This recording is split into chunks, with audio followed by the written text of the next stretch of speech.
L'énergie est le moteur de l'économie mondiale. Au XXe siècle, les combustibles fossiles ont même provoqué des guerres.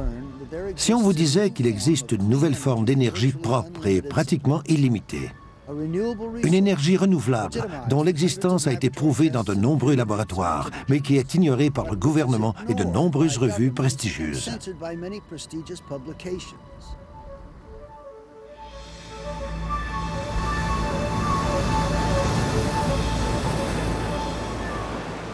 L'eau, par ses mouvements incessants, a ciselé cette falaise à partir du roc. Elle abrite également toutes les espèces marines et compose 60% du corps humain. La surface de notre planète est recouverte aux 2/3 de cette substance de vie dont plusieurs aspects restent encore mystérieux.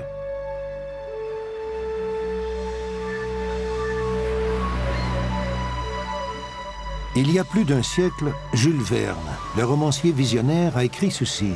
« Je crois qu'un jour, l'eau sera employée comme combustible, que l'hydrogène et l'oxygène qui la constituent, utilisés isolément ou simultanément, fourniront une source de chaleur et de lumière inépuisable. » Le 23 mars 1989, la prédiction de Jules Verne prend d'assaut la culture populaire. Deux chimistes de renom, le Dr Martin Fleischmann et le Dr Stanley Pons, devant une foule médusée, annoncent qu'ils ont détecté des réactions nucléaires qui pourraient changer l'eau en un combustible puissant. Selon eux, le procédé qu'ils ont observé et qu'on allait bientôt appeler fusion froide produit une énergie de fusion comparable à celle observée dans le Soleil, mais sans émettre de radiation mortelle. Nous n'avons jamais appelé cela de la fusion froide. C'est le terme que les gens ont retenu, mais il ne vient pas de nous. Nous pensions que le procédé devait être de nature nucléaire pour expliquer l'intensité de l'énergie observée.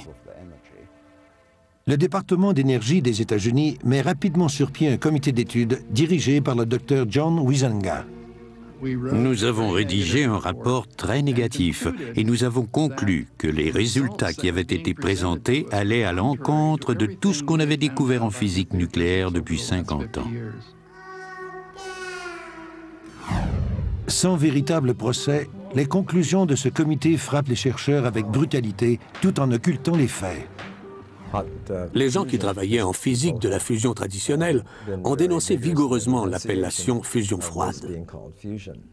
Immédiatement, des rapports constatent un excédent de chaleur beaucoup trop élevé pour être le produit d'une réaction chimique. Du Texas à l'Inde, des laboratoires confirment la présence de tritium, un élément essentiel pour déterminer si une réaction est nucléaire.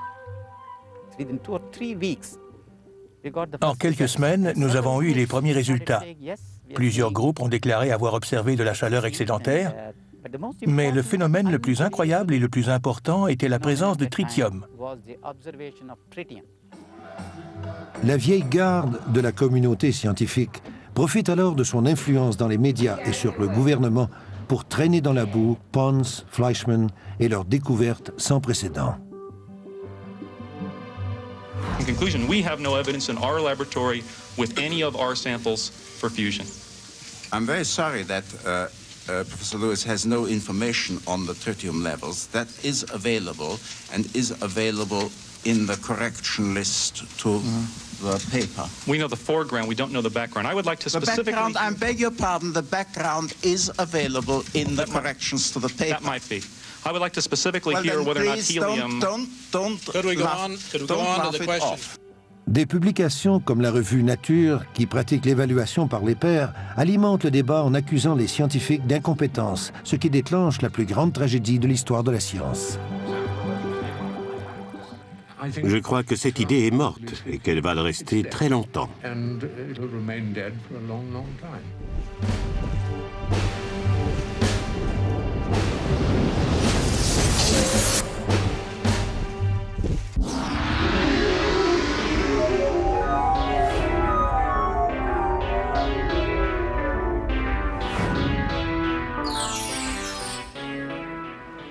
C'est une découverte aussi importante que le premier vol des frères Wright à Kitty Hawk. Cependant, au lieu de célébrer, les bonzes de la science ont déclaré la guerre à la fusion froide. Les promesses de la fusion froide ont-elles été anéanties par des manias de l'énergie avides d'argent et étroits d'esprit, pour qui les profits sont plus importants que le bien-être des habitants de notre planète? L'hydrogène et l'oxygène, qui composent l'eau, sont deux des éléments les plus réactifs sur Terre. On connaît l'électrolyse, le procédé pour les extraire de l'eau sous forme de gaz depuis 200 ans. Ce savoir nous a permis de développer des combustibles qui sont même utilisés pour propulser les fusées dans l'espace. Malgré leur puissance, ces combustibles chimiques n'ont rien à voir avec l'énergie dégagée par une réaction nucléaire. C'est ce miracle de feu qui est au cœur du procédé révolutionnaire de fusion froide que Pons et Fleischmann ont présenté au monde entier. When positively charged deuterons are attracted to the palladium cathode, they cram together, and there are millions and millions of them inside the cathode, getting closer and closer, and then they fuse. And they create energy in the form of helium. There's more energy in 1 cubic mile of seawater than in all the known oil reserves on Earth. I mean, you could drive your car 55 million miles on a gallon of heavy water. Maybe the end of pollution. Cette version naïve et hollywoodienne de la création d'énergie à partir de l'eau peut sembler fantaisiste. En fait, les scientifiques n'ont toujours pas trouvé une théorie solide pour expliquer le phénomène. Mais le docteur Eugene Malov, qui a déjà été rédacteur scientifique en chef au MIT, a rassemblé assez de preuves pour authentifier le phénomène. Quand j'ai terminé mon livre Fire from Ice en 1991, j'étais arrivé à la conclusion que les preuves de l'existence de la fusion froide étaient extrêmement convaincantes. Aujourd'hui, ce n'est plus vrai. Nous pouvons prouver sans conteste à 100% l'existence de la fusion froide. Les critiques rejettent d'emblée la fusion froide, mais les recherches ne cessent pas pour autant. Des appareils continuent de produire de l'énergie d'une façon qui défie toutes les conventions de la science moderne. Nous produisons de l'énergie nucléaire sans les radiations nucléaires attendues. Si un atome avait la taille d'un énorme stade, il y aurait en son centre un noyau de la grosseur d'un pois. L'atome dans l'œil de cette souris se compare à la taille de la souris de la même manière que celle-ci se compare à la Terre. Ces comparaisons de taille éclairent le défi incroyable auquel des scientifiques doivent faire face pour résoudre l'énigme des effets de la fusion froide.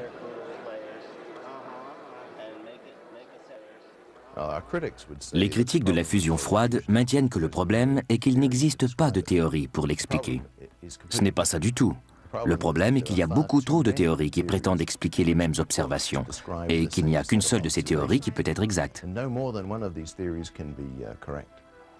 Il y a fusion lorsque les noyaux de deux atomes, généralement de l'hydrogène, entrent en collision et fusionnent, libérant ainsi une grande quantité d'énergie.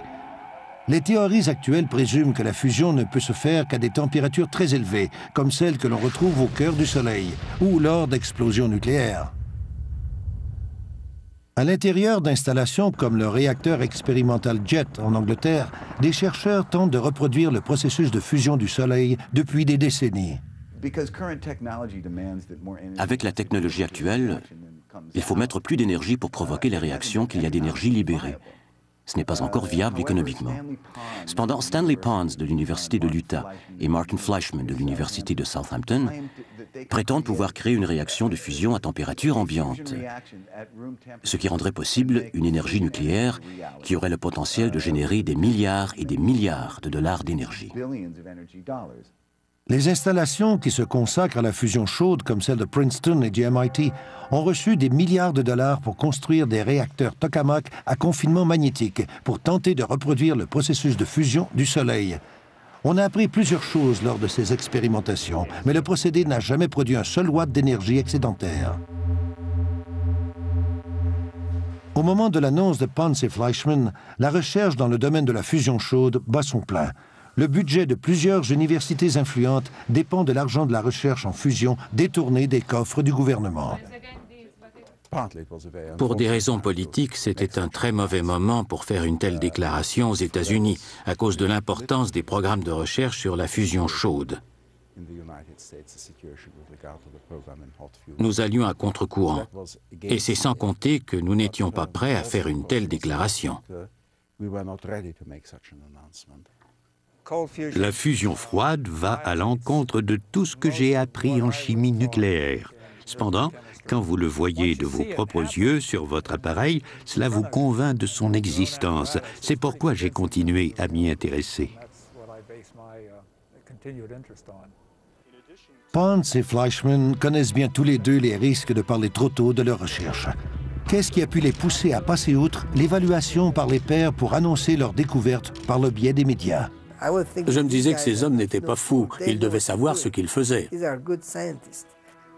Avant l'annonce de 1989, Stephen E. Jones, un professeur de physique à l'université Brigham Young, apprend la teneur des recherches de Pons et Fleischmann grâce à un informateur au département d'énergie. Dans un exemple flagrant d'opportunisme, Jones insiste pour rendre publics ses propres résultats qui sont beaucoup moins concluants. En dénigrant les déclarations de chaleur excédentaire de Pons et Fleischmann, la publication des résultats de Jones aurait empêché les deux chercheurs de breveter le procédé qu'ils ont développé à leurs frais pendant toutes ces années. Devant cette impasse, Pons et Fleischmann suivent les conseils des avocats de l'université et rendent leurs travaux publics.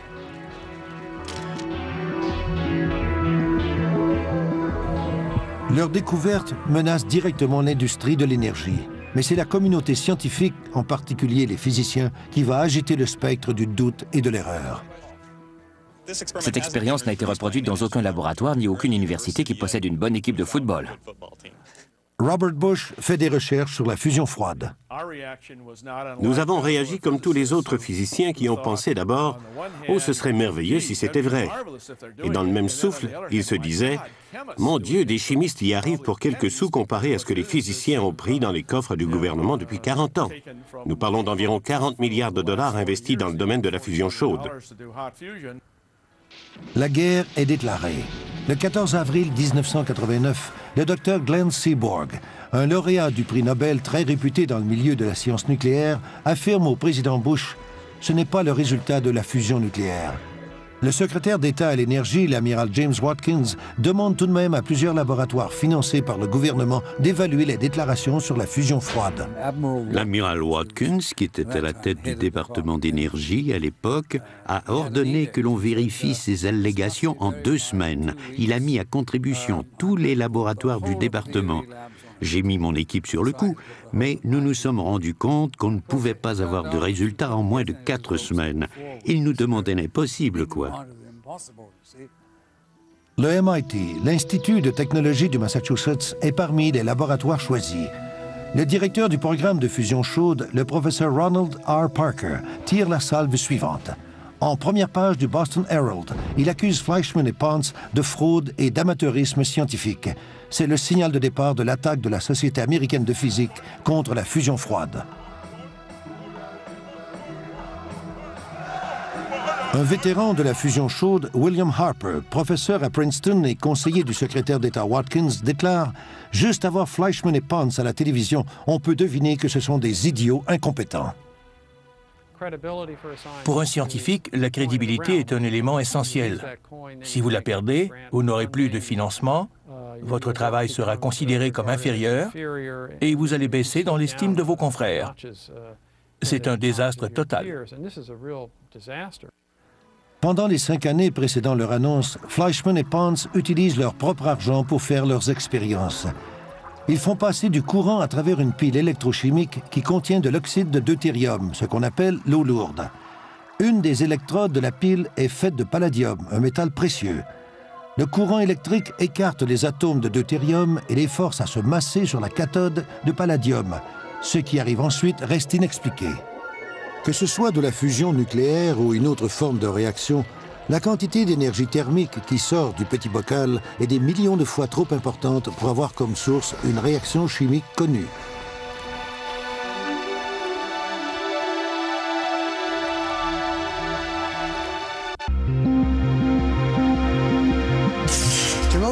Pour les physiciens traditionnels, c'était impensable qu'une réaction nucléaire à la température ambiante puisse générer de l'énergie. Les noyaux des atomes ont une charge positive, ils se repoussent. Ils ne veulent pas fusionner, sauf si la température est à des millions de degrés. Cette fusion génère alors des radiations mortelles. Le département d'énergie des États-Unis, le DOA, met sur pied un comité d'études au mois d'avril 1989. C'est le docteur John Huizenga qui est choisi pour le présider, bien que son préjugé contre la fusion froide soit de notoriété publique. Huizenga a en effet déclaré que la fusion froide était une absurdité et il a conseillé aux autorités de ne pas étudier l'affaire plus à fond. À la mi-juillet, le comité remet un rapport accablant. Au début du siècle, un éminent chimiste, Irving Langmuir, a défini la science pathologique. C'est la science de ce qui n'est pas vrai. J'ai appelé mon livre « Cold Fusion, The Scientific Fiasco of the Century » simplement parce qu'il n'y a pas de résultats expérimentaux jusqu'à aujourd'hui qui prouvent l'existence de produits nucléaires. Donc, d'annoncer que la fusion froide est un procédé de réaction nucléaire sans une quantité proportionnelle de produits nucléaires, c'est tout simplement de la science pathologique. 10 ans d'expérience concluante mènent à une conclusion fort différente. D'un côté, il y a des milliers d'articles qui ont été publiés sur la fusion froide et qui font mention d'excédents de chaleur et de produits nucléaires comme l'hélium, le tritium et des neutrons. De l'autre, vous avez les physiciens traditionnels et la communauté scientifique qui ignorent complètement ces résultats et vont même jusqu'à en rire. Je me suis rendu compte très vite que la fusion froide allait devenir le meilleur exemple de science pathologique. Habituellement, on utilise l'argument de la science pathologique pour des recherches bizarres, et je reconnais que c'est parfois justifié. Cependant, on voit aussi la situation où les gens vont continuer à critiquer alors qu'ils auraient dû cesser depuis longtemps. C'est de la critique pathologique. Ils ont les mains liées car ils ont critiqué ce sujet et ils doivent continuer de le faire malgré les preuves du contraire. Après des décennies d'observations rigoureuses à travers la lentille de verre dépolie qu'il a fabriquée, le Hollandais Anthony Leeuwenhoek nous a fait découvrir le royaume de la microbiologie en 1675. Cependant, la communauté scientifique a continué à ignorer ces faits pendant tout près de 200 ans, en ridiculisant le travail de chercheurs comme Louis Pasteur.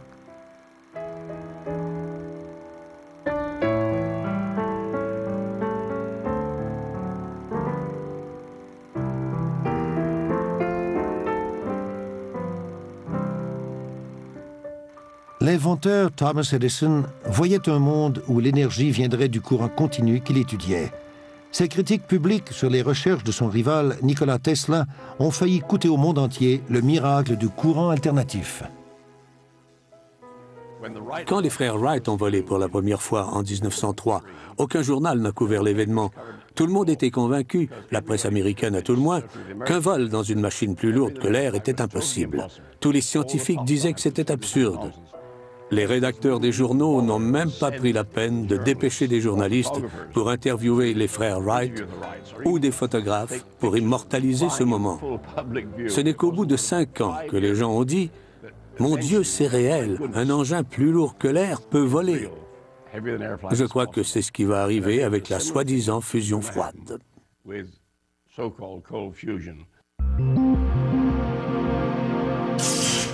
Dans le monde entier, des scientifiques sous-financés travaillent seuls dans leur laboratoire ou leur sous-sol et continuent tant bien que mal leurs travaux sur la fusion.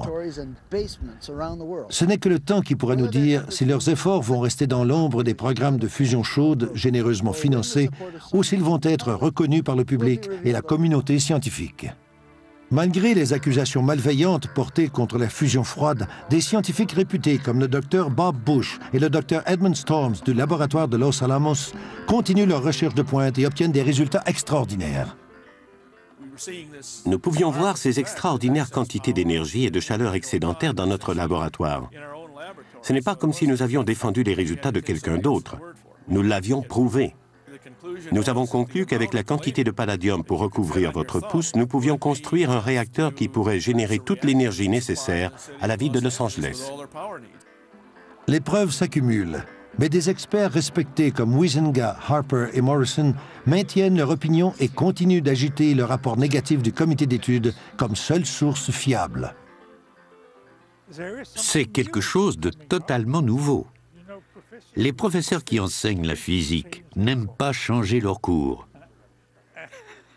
Ils n'aiment pas quand des monstres sortent des placards sans qu'on puisse les expliquer à l'intérieur du cadre des connaissances actuelles.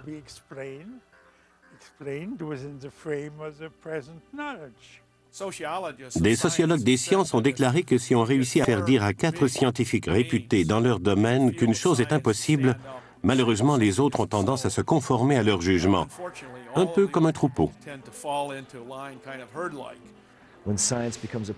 Quand la science fait partie de la structure des croyances d'une société, le danger est que les gens ne vont pas aller plus loin que ces frontières.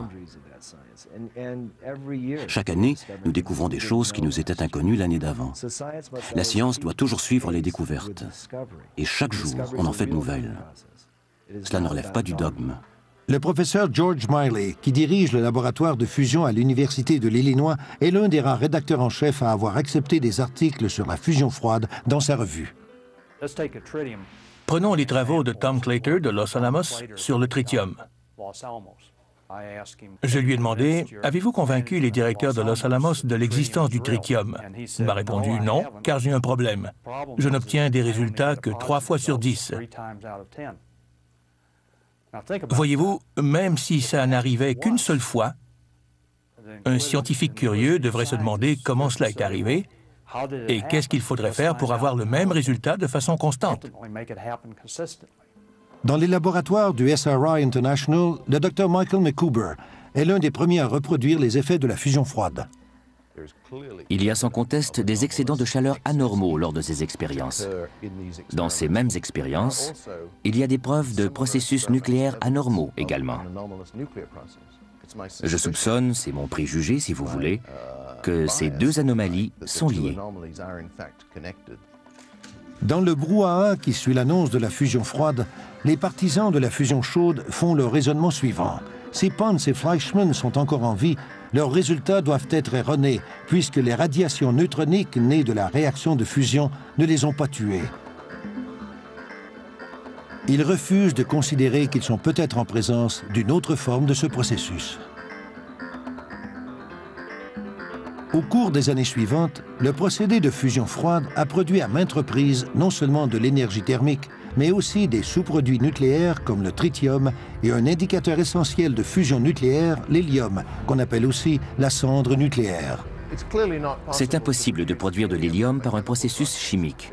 La seule possibilité qui reste, c'est que cet hélium est un produit nucléaire. Si l'hélium est produit par une réaction nucléaire, alors il y a nécessairement une libération de chaleur qui y est associée. En gros, nous voulions savoir s'il y avait de l'hélium dans l'échantillon lorsqu'il y avait de la chaleur excédentaire et si l'hélium était absent lorsqu'il n'y avait pas d'excédent de chaleur. Nous avons trouvé 8 fois de l'hélium lorsqu'il y avait un excédent de chaleur. Et à 6 reprises, il n'y avait pas d'hélium quand il n'y avait pas chaleur excédentaire. Les prétendus résultats négatifs du MIT et de Caltech ont-ils été la seule source de la mauvaise presse faite à la fusion froide? Il ne faut pas oublier que Pons et Fleischmann ont enfreint l'étiquette scientifique en présentant leurs résultats directement aux médias au lieu de les faire évaluer par leurs pairs. Les résultats doivent être publiés dans des revues scientifiques réputées. Il ne faut pas qu'on les publie d'abord dans les journaux. Très franchement, ils ne doivent pas être disséminés dans les journaux populaires avant que l'on puisse reproduire les expériences. On blâme la direction de l'Université de l'Utah pour son empressement à vouloir rendre publique cette découverte par le biais des médias. Il y a d'abord une hypothèse, une idée. Cette idée est testée dans un laboratoire. On envoie les résultats à une revue où il y a une évaluation par les pairs, c'est-à-dire que des experts dans ce domaine examinent les informations. Ils vérifient la validité, ils posent des questions. Puis, on publie les résultats dans la revue et les membres de la communauté scientifique peuvent les lire et essayer de répéter l'expérience. En fait, des données essentielles de la découverte ont été publiées dans des revues réputées. Mais les grands pontes de la science officielle, la science de l'argent et de la politique, noient la vérité avec des accusations d'irrégularité et même de fraude. Quand Fleischmann et Pons ont présenté leur théorie de la fusion froide, ça s'est rendu jusqu'au président, qui a constitué un comité spécial de 22 scientifiques réputés pour étudier l'affaire. Ces scientifiques ont annoncé qu'ils allaient tenter de reproduire l'expérience dans leur laboratoire. Mais par une sorte de miracle, aucune des piles n'a fonctionné lors de ces expériences. Le 6 juillet 1989, quand les membres du comité d'études dirigé par Huizenga sont venus nous visiter, ils ne se sont pas attardés aux mesures de chaleur, mais ils ont insisté sur l'absence de neutrons et de tritium. Quand ils ont vu qu'il n'y avait pas de neutrons ou de tritium, ils ont utilisé cette information pour discréditer la fusion froide et protéger leur budget. Ce qui est fascinant, c'est que quelques-uns des membres de ce comité sont venus me voir pour avoir de l'argent pour faire des recherches dans ce domaine, même s'ils avaient publiquement déconseillé au Congrès de financer les recherches. Ils se sont rapidement rendus compte que Pons et Fleischmann avaient fait des erreurs importantes dans leurs interprétations de la physique nucléaire. D'après moi, ces erreurs de physique ont amené les physiciens à ignorer l'aspect positif, c'est-à-dire la production de la chaleur excédentaire, et à mettre l'accent sur les mauvaises interprétations de la physique nucléaire.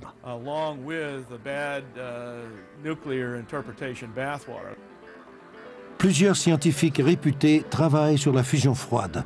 Des chercheurs qui font confiance à Pons et à Fleischmann et dont les carrières sont sans tache. Par exemple, le professeur John Bockris de Texas A&M est reconnu mondialement dans le domaine de l'électrochimie et il dirige un groupe de recherche qui a présenté des preuves solides de l'existence de la fusion froide. Le premier élément est le tritium, qui est un isotope de l'hydrogène qui, normalement, n'existe qu'en infime quantité.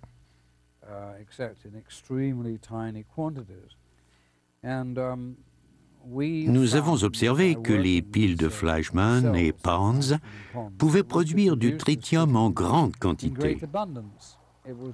C'était la première preuve du phénomène.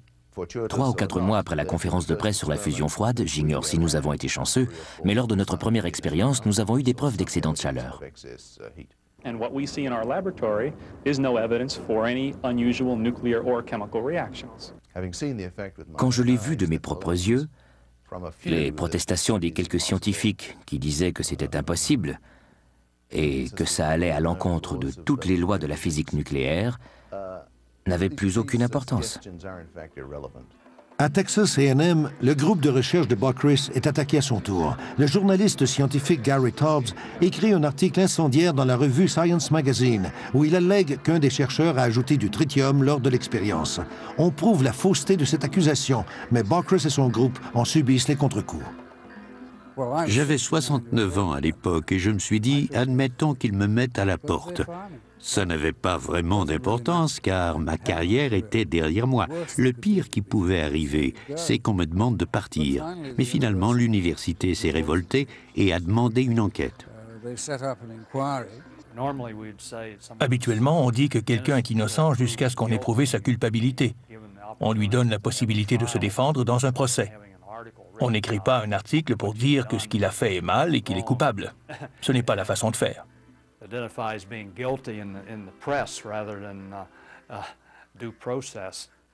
Finalement, tout s'est bien terminé. J'ai eu une lettre qui m'exonérait de tout blâme. Ce qui a provoqué tout ça, c'est que je suis allé à l'encontre du paradigme. Dans d'autres universités, on riait de nous et on nous demandait « Pourquoi essayez-vous d'attaquer les lois de la physique nucléaire ?» C'est exactement ce que l'on faisait. Et on a réussi en plus.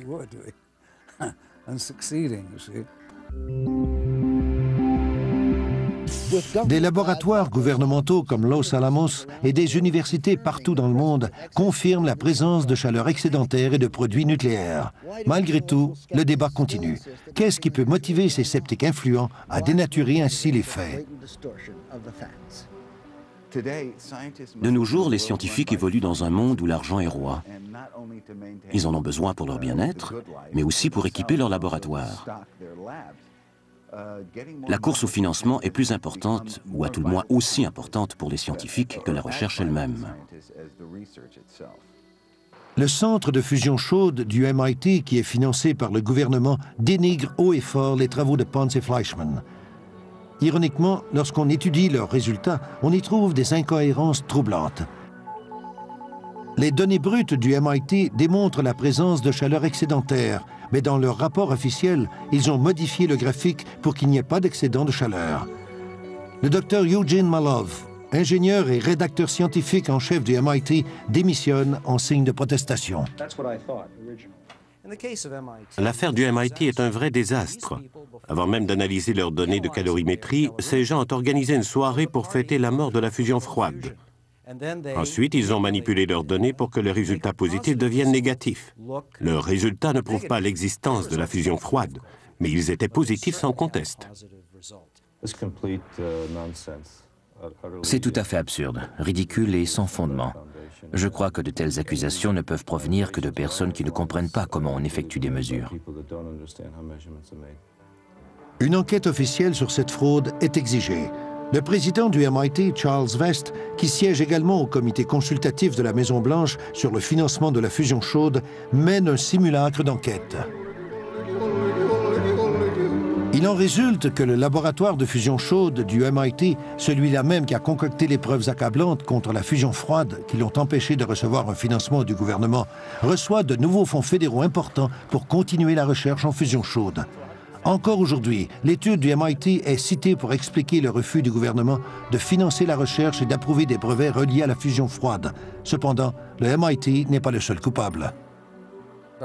J'étais dans un avion et un employé de l'un des laboratoires nationaux m'a raconté qu'il avait montré à son patron des résultats positifs qui confirmaient le phénomène. Son patron lui a dit que s'il présentait ces résultats, il allait être renvoyé. Le patron pour lequel je travaillais m'a dit « Tu devrais faire telle ou telle expérience ». Je lui ai répondu que c'était la fusion froide qui m'intéressait surtout. Il m'a dit « Oublie ça, ça ne fonctionne pas ». J'ai rétorqué « Mais non, ça fonctionne ». J'en ai fait l'expérience et je connais plusieurs personnes qui ont eu des résultats positifs. Je connais aussi Pons et Fleischmann. Il m'a dit alors que si je voulais continuer dans cette voie, je ne pourrais pas travailler pour lui, car il ne voulait pas que son nom soit lié au mien. Puisque le Congrès ne veut pas financer les recherches, Fleischmann et Pons décident d'aller poursuivre leurs travaux en France. Dès 1992, nous avions enregistré des images vidéo qui montraient une production intense d'énergie. À l'été 1994, nous avons démontré une production d'énergie soutenue et on pouvait espérer transformer le tout en un appareil fiable aux environs de l'an 2000. Si nous avions eu les ressources nécessaires, nous aurions réussi à le faire très vite. Mais rien de tout cela ne s'est concrétisé.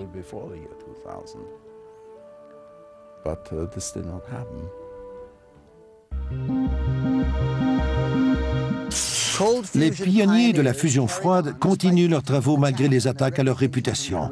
En 1999, il y avait déjà eu 8 conférences internationales sur le sujet et plusieurs milliers d'articles scientifiques avaient été publiés dans des revues réputées à travers le monde.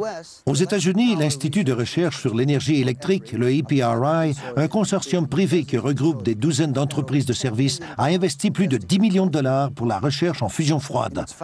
Dans son rapport final, l'EPRI conclut qu'il y a des preuves indéniables de réactions nucléaires. Cependant, sans l'appui du gouvernement, les chercheurs doivent se tourner vers d'autres sources de financement pour continuer les recherches dans ce domaine révolutionnaire. Au milieu des années 90, le gouvernement japonais finance un programme appelé Nouvelle énergie d'hydrogène. Bien que le programme n'ait pas duré longtemps, il a permis à plusieurs scientifiques japonais de faire des percées. Les gouvernements de l'Italie et de la France financent aussi des recherches, alors que plusieurs investisseurs privés américains, convaincus du potentiel commercial du procédé, ont commencé à enregistrer des brevets en évitant soigneusement l'étiquette stigmatisée de fusion froide. Depuis 10 ans, des inventeurs indépendants ont développé des appareils de fusion froide qui semblaient prometteurs, mais qui n'ont pas tenu leurs promesses devant les scientifiques. L'arrivée d'un appareil de fusion froide qui produit de la chaleur excédentaire de façon continue est peut-être imminente. La société Clean Energy Technologies de Sarasota, en Floride, a déjà fait la démonstration scientifique de sa pile devant public. Avec de l'eau ordinaire et de minuscules billes recouvertes de métal, ils affirment que la pile Patterson peut produire jusqu'à 1000 fois la quantité d'énergie. La compagnie Motorola a commandité un test durant lequel 20 watts de chaleur ont été produits sur une période de 11 heures. La chaleur continuait à se dégager, même lorsque l'on a coupé la faible alimentation électrique. Elles produisent de la chaleur excédentaire immédiatement. Quand on commence à mesurer, il y a déjà un excédent de chaleur. En évitant l'étiquette de la fusion froide, le Dr Randall Mills de la compagnie Blacklight Power au New Jersey a reçu un financement substantiel qui lui a permis de créer une compagnie qui sera l'un des manufacturiers de premier plan à l'heure de l'énergie nouvelle. Lors de nos meilleures expériences, la pile électrolytique a généré jusqu'à 1000% d'excédent de chaleur. Par exemple, si nous donnons 1 watt à la pile, elle en produit 10. Pendant que nous le regardons, ce récipient produit de l'hélium 4 et de la chaleur à une température de 215 degrés Celsius. C'est la clé du procédé. Vous variez cela le moindrement et plus rien ne fonctionne. C'est un concept tout à fait nouveau d'avoir une fusion nucléaire à une température de 215 degrés Celsius et à une atmosphère de pression. Le relevé de température indique clairement dans ces expériences, tout comme pour celle de Les Case, qu'il y a une source mystérieuse de chaleur. Et la valeur de cette source de chaleur est approximativement celle nécessaire pour expliquer la quantité d'hélium observée. Depuis 6 ou 7 semaines, nous avons dans ce récipient du deutérium qui fusionne pour former de l'hélium 4, ce qui produit un excédent de température d'environ 35 degrés Celsius. Ce sont des chiffres énormes qui indiquent un effet important.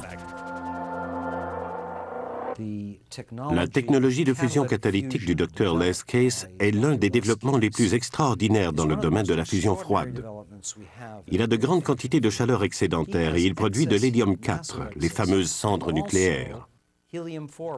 C'est ce que les opposants à la fusion froide cherchaient lors des premières expériences.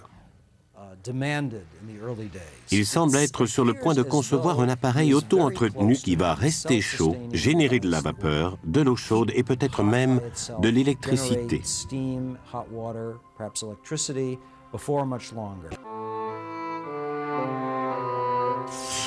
Les alchimistes qui voulaient transformer le métal en or font partie des mythes médiévaux. Cependant, la science moderne a démontré que la transmutation des éléments est possible, mais le procédé est beaucoup trop coûteux pour être rentable. Dès 1992, cependant, les scientifiques qui expérimentaient la fusion froide ont observé dans leurs piles usées la présence de petites quantités de métaux comme le cuivre, l'argent et le zinc, qui n'auraient pas dû s'y trouver. Le physicien nucléaire Kevin Wolf a relevé des quantités importantes de tritium. Et ce qui est encore plus stupéfiant, c'est qu'il a observé des transmutations dès 1992. Le métal qui se transforme en une autre sorte de métal à l'intérieur de l'électrode, c'est vraiment anti-paradigme. L'affreux mot interdit alchimie vient tout de suite à l'esprit. C'est un peu ça ce qui se passe. Il y a création de nouveaux métaux. Tadayoshi Omori et Tadaiko Mizuno de l'université d'Hokkaido au Japon ont publié plusieurs articles qui décrivent la production de métaux qui vont du fer jusqu'aux platines. Cette création de nouveaux métaux est toujours accompagnée d'énergie thermique excédentaire. Les avantages potentiels de cette technologie pour l'environnement sont renversants. Des sociétés comme la CETI, Trenergy et la Cincinnati Group sont en train de développer des moyens de résoudre le problème des déchets radioactifs. Ils veulent transformer le matériel radioactif en métaux inoffensifs. En 1999, devant ces percées, le département d'énergie accorde une subvention de recherche au professeur George Miley de l'Université de l'Illinois. Quelques jours plus tard, les opposants à la fusion froide dénigrent les travaux de Miley qui voit sa subvention lui être retirée. Au comité secret mis sur pied pour révoquer cette subvention, on retrouve l'ennemi ardent de la fusion froide, le Dr John Huizenga. L'énergie nucléaire a déjà été une curiosité. Admettons que l'on puisse développer de tels appareils, notre avenir est alors assuré. C'est la fin de l'ère des combustibles fossiles, la fin du pétrole et du charbon. Et par le fait même, la fin de plusieurs problèmes, comme la pollution globale et le réchauffement de la planète.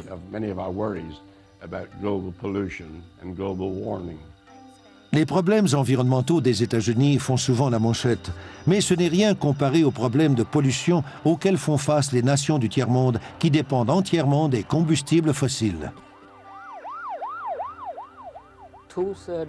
Les 2 tiers des villes ont des problèmes de pollution. Et le tiers des terres de mon pays est ravagé par les pluies acides. 80% de l'énergie provient du charbon. Nous avons 1,2 milliard d'habitants, un nombre qui augmentera d'au moins un demi-milliard vers l'an 2050.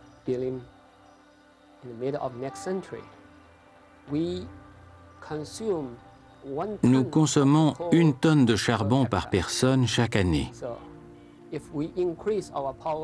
Si nous multiplions notre consommation d'énergie par 3, nous allons brûler environ 5 milliards de tonnes de charbon vers l'année 2050. Le potentiel de la fusion froide est séduisant. On estime qu'on pourrait remplacer 400 km de wagons de charbon par une seule fourgonnette remplie d'eau lourde. Les déchets quotidiens d'une usine de fusion froide d'une puissance de 1000 MW se résumeraient à environ 150 grammes d'hélium, ce qui est tout à fait inoffensif si on compare avec les 30 000 tonnes de dioxyde de carbone, de dioxyde de soufre et autres déchets produits par une usine à combustible fossile de puissance comparable.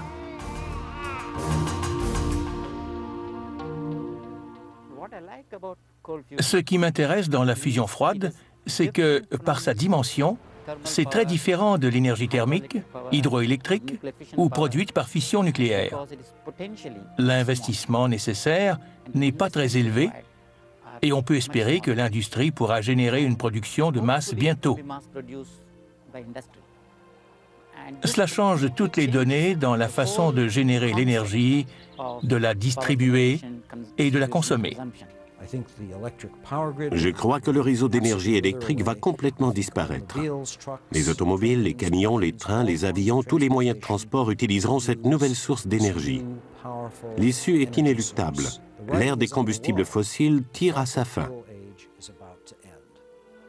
Chaque jour, la consommation de combustibles fossiles détruit peu à peu notre environnement pendant que les découvertes reliées à cette nouvelle source d'énergie propre et pratiquement illimitée restent dans l'ombre. Nous sommes en train d'écrire l'histoire. C'est une situation de rêve. Après une décennie d'expériences concluantes et la production de preuves indéniables, les gardiens de la science officielle continuent de nous priver d'une technologie dont nous avons désespérément besoin pour traiter notre monde décemment.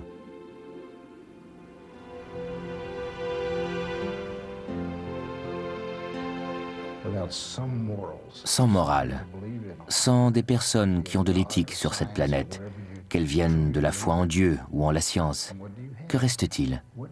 Que nous reste-t-il? Quelle motivation avons-nous pour survivre? Qu'est-ce qui nous pousse à continuer?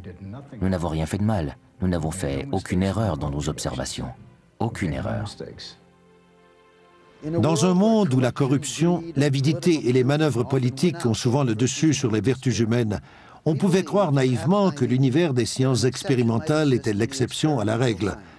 L'histoire de la science est parsemée d'incidents individuels de fraude, de vol de brevets et de déformation des faits. Mais là, nous sommes devant un complot contemporain qui éclipse presque tout ce que nous avons découvert dans les archives oubliées.